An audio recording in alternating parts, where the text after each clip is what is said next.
Emma Jean Beasley's daughter found her mother badly beaten in her home Saturday afternoon and told police her mother said, among her last words, she had been raped. Mrs. Beasley died on the way to a hospital. Now her accused killer is being held without bond. Christopher Johnson made no comment during his first court appearance today. Police say he admitted to detectives he broke into the woman's home, and he said he hit her and took some things. Channel 4's Jason Law has been talking with investigators, and he's joining us now live from Mrs. Beasley's Dinsmore neighborhood. Jason? Investigators don't believe the suspect in this case, 20-year-old Christopher Johnson, knew that there was somebody in the house when he broke in. They say it started out as a burglary, and it ended in rape and murder.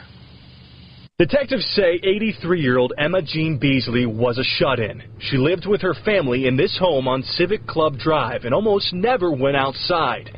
Investigators believe Beasley surprised the man who broke into her home. We're thinking that yes, that he broke in not knowing that she was there, and then when confronted her, he did what he did. And police say what he did was beat her with a blunt object and sexually assault her. The police report says Beasley tried to tell her family what had happened to her. It says before the victim died, she told her daughter she was raped by someone. The report also describes the scene inside the house. There was a large amount of blood from where the victim was beaten and sexually assaulted in her bedroom on the carpet, clothing, and bedding. Police say Johnson left the home with a large amount of change from a jar, some jewelry, and a black Harley-Davidson t-shirt. Crime scene investigators were able to recover fingerprints from inside the house. They say the fingerprints led them to Christopher Johnson.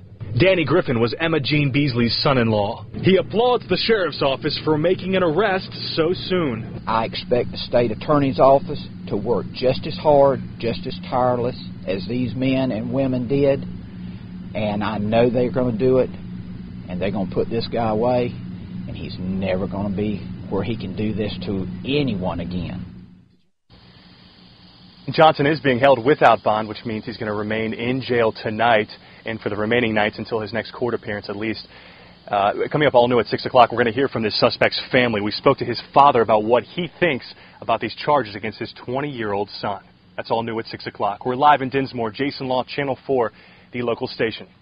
Jason, did police say whether they're looking for anyone else in the crime? No, they believe Johnson acted alone in this case. We asked them specifically if they were looking for any other suspects, and they say no, they had their man. All right, Jason Law reporting to us live from Dinsmore. Thank you, Jason.